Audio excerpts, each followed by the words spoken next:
The bus rattled and groaned as it trundled over the bumpy country road, shadowed on either side by a dense copse of towering black pine trees. I clenched my fists in my lap, my stomach twisting as the bus lurched suddenly down a steep incline before rising just as quickly, throwing us back against our seats.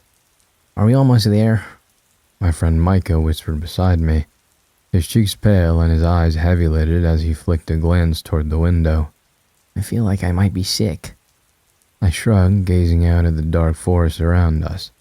Wherever we were going, it seemed far from any towns or cities. I hadn't seen any sort of building or structure in the last 20 minutes, and the last car had passed us miles back, leaving the road ahead empty. It was still fairly early in the morning, and there was a thin mist in the air, hugging low to the road and creating eerie shapes between the trees. The sky was pale and cloudless. We were on our way to a body farm. Our teacher, Mrs. Pinkle, had assured us it wasn't a real body farm. There'd be no dead bodies, no rotting corpses with their eyes hanging out of their sockets and their flesh disintegrating.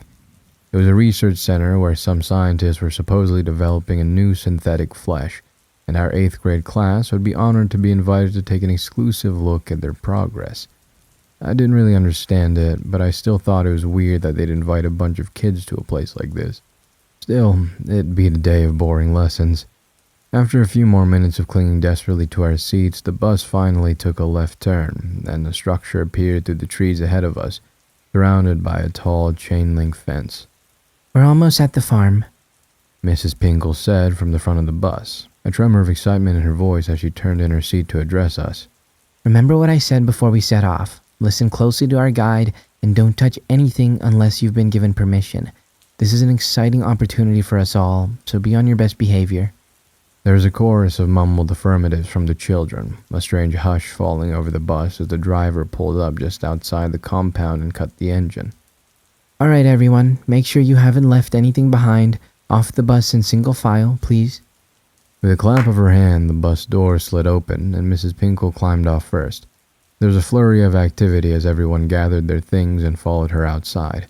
Micah and I ended up being last, even though we were sat in the middle aisle, mostly because Micah was too polite and let everyone go first, leaving me stuck behind him. I finally stepped off the bus and stretched out the cramp in my legs from the hour-long bus ride. I took a deep breath, then wrinkled my nose. There was an odd smell hanging in the air, something vaguely sweet that I couldn't place, but it made the hairs on the back of my neck stand on end. There's no dead bodies here, I had to remind myself, shaking off the anxiety creeping into my stomach. No dead bodies. A tall, lanky-looking man appeared on the other side of the chain-link fence, scanning his gaze over us with a wide, toothy smile. "Open the gate," he said, flicking his wrist toward the security camera blinking above him, and with a loud buzz, the gate slid open. "Welcome, welcome," he said, his voice deep and gravelly. "We are so pleased to have you here." I trailed after the rest of the class through the gate. As soon as we were all through, it slithered closed behind us. This place felt more like a prison than a research facility, and I wondered what the need was for all the security. "Here at our research facility, you'll find lots of exciting projects led by lots of talented people," the man continued, sweeping his hands in a broad gesture as he spoke. "But perhaps the most exciting of all is our development of a new synthetic flesh, led by yours truly. You may call me Dr. Alson, and I'll be your guide today. Now, let's not dally. Follow me, and I'll show you our lab-grown creation." I expected him to lead us into the building, but instead, he took us further into the compound. Most of the grounds were covered in overgrown weeds and unruly shrubs, with patches of soil and dry earth. I didn't know much about real body farms, but I knew they were used to study the decomposition of dead bodies in different environments, and this had a similar layout. He took us around the other side of the building, where there was a large open area full of metal cages. I was at the back of the group and had to stand on my tiptoes to get a look over the shoulder of the other kids. When I saw what was inside the cages, a burning nausea crept into my stomach. Large blobs of what looked like raw meat were sitting inside them, unmoving. Was this supposed to be the synthetic flesh they were developing? It didn't look anything like I was expecting. There was something too wet and glistening about it, almost gelatinous. This is where we study the decomposition of our synthetic flesh, Dr. Allison explained, standing by one of the cages and gesturing towards the blob.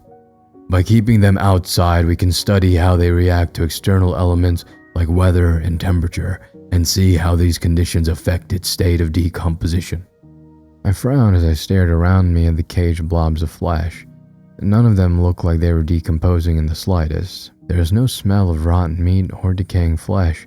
There was no scent at all, except for that strange, sickly sweet odor that almost reminded me of cleaning chemicals, like bleach or something else.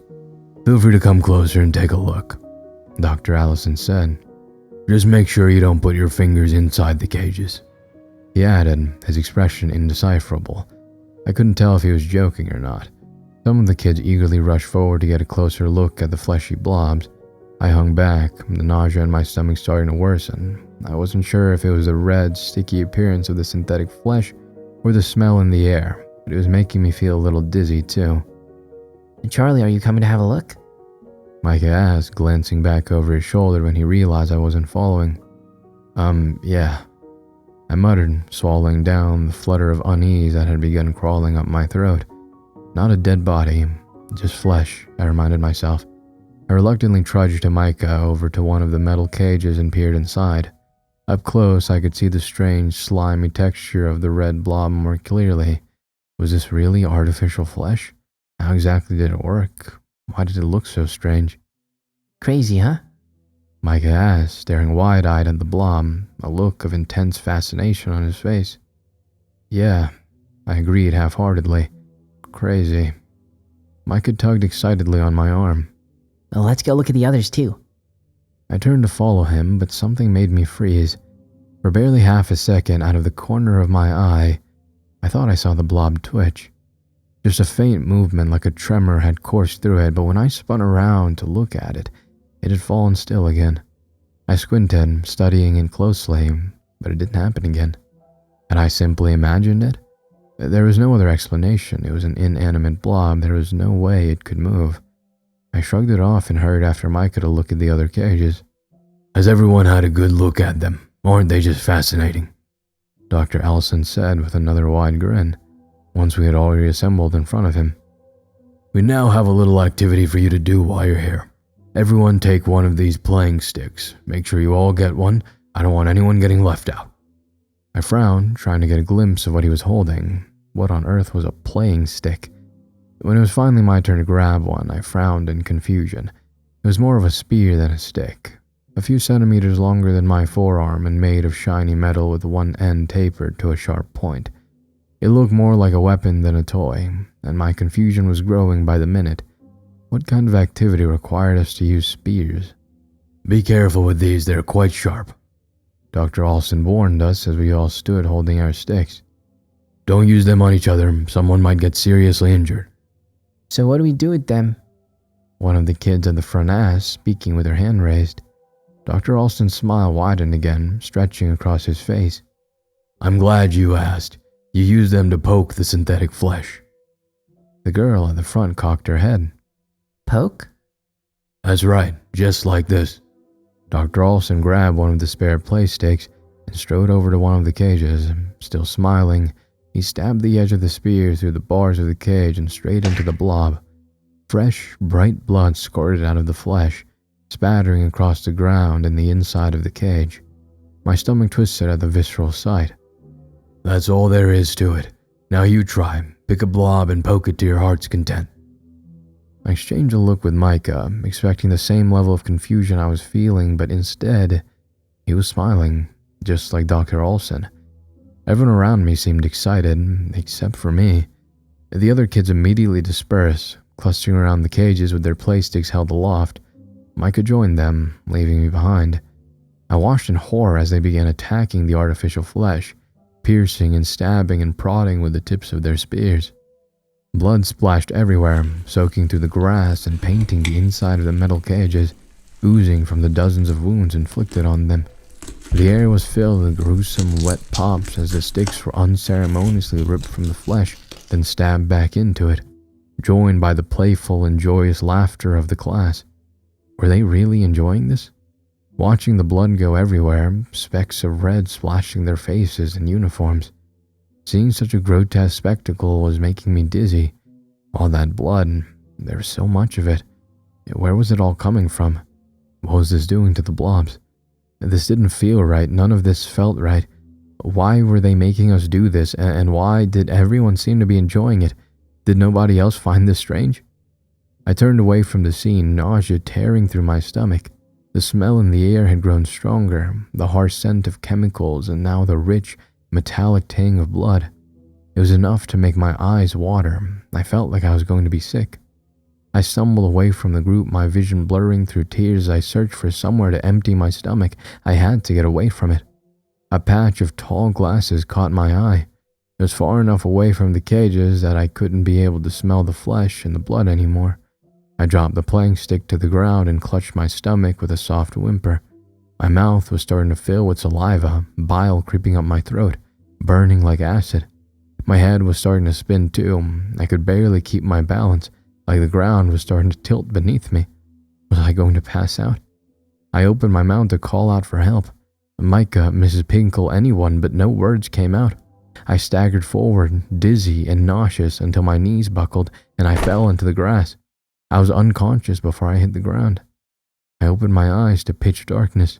At first, I thought something was covering my face, but as my vision slowly adjusted, I realized I was staring up at the night sky, a veil of blackness pinpricked by dozens of tiny glittering stars. Where was I? What was happening? The last thing I recalled was being at the body farm, the smell of blood in the air, everyone being too busy stabbing the synthetic flesh to notice I was about to collapse. But that had been early morning. Now it was already nighttime. How much time had passed? Beneath me, the ground was damp and cold, and I could feel long blades of grass tickling my cheeks and ankles. I was lying on my back outside. Was I still at the body farm? But where was everyone else? Had they left me here? Had nobody noticed I was missing? Had they all gone home without me? Panic began to tighten in my chest. I tried to move, but my entire body felt heavy, like lead. All I could do was blink and slowly move my head side to side. I was surrounded by nothing but darkness. Then I realized I wasn't alone. Through the sounds of my own strained, heavy gas, I could hear movement nearby, like something was crawling through the grass towards me. I tried to steady my breathing and listen closely to figure out what it was. It was too quiet to be a person. An animal? But were there any animals out here? Wasn't this whole compound protected by a large fence? So what could it be? I listened to it creep closer, my heart racing in my chest. The sound of something shuffling through the undergrowth, flattening the grass beneath it. Dread spread like shadows beneath my skin as I squeezed my eyes closed, my body falling slack. In horror movies, nothing happened to the characters who were already unconscious. If I feigned being unconscious, maybe whatever was out there would leave me alone. But then what? Could I really stay out of here until the sun rose and someone found me? Whatever it was sounded close now. I could hear the soft, raspy sound of something scraping across the ground. But as I slowed my breath and listened, I realized I wasn't just hearing one thing. There was multiple, coming from all directions, some of them further away than others. What was out there, and had they already noticed me? My head was starting to spin, my chest being crushed beneath the weight of my fear. What if they tried to hurt me? The air was starting to feel thick, heavy, difficult to drag in through my nose. And that smell, it was back.